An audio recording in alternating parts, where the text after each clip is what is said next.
क्या बिहार में बड़ा खेला होने वाला है? जीतनराम मांझी की डिमांड और कांग्रेस के 16 विधायकों के हैदराबाद जाने से कई सवाल खड़े हो गए हैं। पहला सवाल, कांग्रेस ने अपने 16 विधायकों को हैदराबाद क्यों भेजा? दूसरा सवाल, मंत्री पद नहीं मिला तो जीतनराम मांझी क्या करेंगे? राजनीतिक संभावनाओं का खेल है, विकल्प बहुत सारे खुले हुए हैं। राजनीति संभावनाओं का खेल तो सवाल है, आखिर जीतनराम मांझी की पार्टी इन संभावनाओं में कौन सा खेल खेल रही है और किसके साथ? मांझी की पार्टी हम के लिए सभी विकल्प खुले हुए हैं, लेकिन जीतनराम मांझी किसके लिए विकल्प बने हुए हैं? पूर्व में भी दलित को ठुकराने का लोगों ने काम किया था। आज भी वो जो मान सम्मान मिलनी चाहिए वो मान सम्मान में कमी हो रही है। इसलिए नरेंद्र मोदी जी से, प्रधानमंत्री जो है उनसे मेरा आग्रह होगा कि मैं आपके नेतृत्व में विश्वास करता हूं, मुझे भी मान सम्मान मिले। मांझी की पार्टी के इस स्टैंड से बिहार की सियासत में हलचल पैदा हो गई है। जीतनराम पहले कहते थे कि एनडीए छोड़कर वो कहीं नहीं जाएंगे, जो भी मिलेगा वो मंजूर होगा, लेकिन अब हिस्सेदारी के लिए हट कर बैठे हैं। डायरेक्ट बात हमसे नहीं हुई, लेकिन हमारे परिवार वालों तक के से पूरी बात हुई। वो लोग मुख्यमंत्री पद का ऑफर दे रहे थे, लेकिन आप जानते हैं बहुत पहले भी हमने ये बात कही है कि जीतन मांझी गरीब हो सकता है लेकिन बेईमान नहीं है। जीतनराम मांझी के इस बयान के बाद बिहार से दिल्ली तक चर्चा शुरू हो गई। एनडीए गठबंधन के अंदर नाराजगी की खबरों ने जोर पकड़ लिया। जीतनराम मांझी के रुख को देखते हुए बिहार के दोनों डिप्टी सीएम दिल्ली पहुंचे। सम्राट चौधरी और विजय सिन्हा ने केंद्रीय गृह मंत्री अमित शाह से मुलाकात की। आधे घंटे की बैठक के बाद जब डिप्टी सीएम सम्राट चौधरी बाहर आए तो एबीपी संवाददाता मदीहा खान ने मांझी की मांग को लेकर सवाल कर दिया।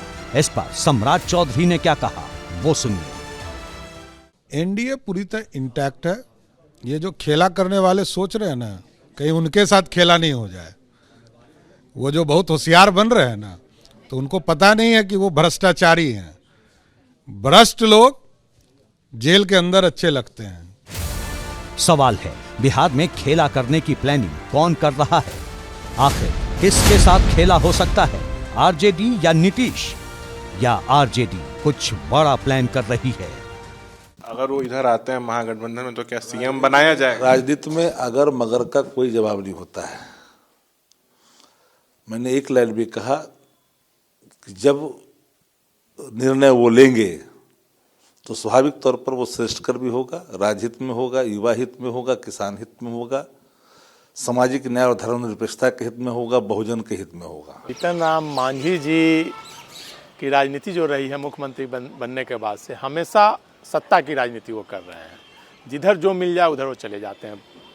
तो अभी एक प्रकार से देखा जाए तो हक भी मांग रहे हैं और अप्रत्यक्ष रूप से धमकी भी दे रहे हैं कि अगर मुझे एक और मंत्री नहीं मिला तो मुझे उधर से मुख्यमंत्री पद का ऑफर है, मैं वहाँ भी जा सकता हूँ। और राजनीति की ये सच्चाई ही है। नीतीश कुमार ने एक लाइन खींच दी है कि सत्ता के लिए, कुर्सी के लिए आप कहीं भी जाइए। अब नीतीश कुमार की जो लाइन है उसी लाइन पर एक प्रकार से मांझी चल रहे हैं। बिहार में खेला होने का दावा तेजस्वी यादव ने किया था। नीतीश से अलग होने के बाद पूर्व डिप्टी सीएम तेजस्वी ने क्या कहा था, दोबारा सुनिए। पूरी तरीके से हम यही कहना चाहते हैं कि खेला अभी शुरू हुआ है, अभी बाकी है। अभी तो सारी चीजें हैं ना, तो हम क्या नीति बना रहे हैं, हम अपने पत्ते नहीं खोलना चाहते। क्या तेजस्वी के इस दावे और जीतनराम मांझी के स्टैंड को एक साथ जोड़कर देखा जा सकता है, या सिर्फ गठबंधन में हक के लिए मांझी 2 विधायकों को मंत्री बनाना चाहते हैं? मांझी जी एक वरिष्ठ नेता हैं और एक सुलझे हुए राजनेता हैं, और उनको भी पता है कि मंत्री बनाने का काम और मंत्रिमंडल विस्तार का काम ये मुख्यमंत्री का प्रेरोगेटिव होता है। इसमें बाकी गठबंधन दलों की कोई गुंजाइश नहीं है। और दूसरी की एनडीए में जो सरकार बनी है वो एक फॉर्मूले के तहत बनी है, तो उसी फॉर्मूले के तहत जितने मंत्री सारे दलों को मिलेंगे उसी फॉर्मूले के तहत। तो मुझे लगता है कि इस बारे में अधिकृत निर्णय नीतीश कुमार जी हैं, जो माननीय मुख्यमंत्री हैं, वही लेंगे। नीतीश कुमार के सामने सबसे बड़ी चुनौती ये है कि कैसे वो बीजेपी के साथ तालमेल बिठा करके, और ख़ास तौर से जो उनके दाएं और बाएं बैठा दिए गए हैं 2 डिप्टी चीफ मिनिस्टर, जो कि देखा गया है कि ये अगर दक्षिणी छोर हैं तो उत्तरी छोर हैं और दोनों तरफ बैठा दिए गए हैं। शपथ ग्रहण के समय भी तुमने देखा कि जो तलखी थी वो सामने आ गई, ये लोग प्रणाम किए तो खड़ो नहीं हुए। बीजेपी ने मंत्री बनाने का फैसला नीतीश पर छोड़ दिया है। बीजेपी का कहना है कि जीतनराम मांझी के बेटे के पास पहले भी 2 विभाग थे, इस सरकार में भी 2 विभाग दिए गए हैं। फिर सवाल उठता है कि इस बार वो 2 मंत्री बनाने की मांग क्यों कर रहे हैं। कहीं कोई कंफ्यूजन नहीं है। देश के प्रधानमंत्री नरेंद्र मोदी जी के नेतृत्व को उन्होंने बार बार सराहा है। उन्होंने स्पष्ट कहा है कि बिहार को जिसने बदनाम किया, बिहार को जिसने अराजकता के माहौल में डाला, उससे मुक्ति पाना है और मिलकर के काम करना है। नीतीश कुमार भले बीजेपी से गठबंधन कर लिए हैं और बोल रहे हैं कि सब कुछ अच्छा है, लेकिन मुझे नहीं लगता है कि भाजपा और जदयू के बीच ऊपर से दल तो मिल गए हैं लेकिन दिल अभी तक नहीं मिले हैं। यही वजह है कि लगभग 1 सप्ताह बाद मंत्रिमंडल विस्तार के 1 सप्ताह बाद विभागों का बंटवारा हो सका। नीतीश कुमार के 18 साल की राजनीति में कभी ऐसा नहीं हुआ था कि मंत्रिमंडल विस्तार होता था और शाम होते होते विभाग बढ़ जाता था।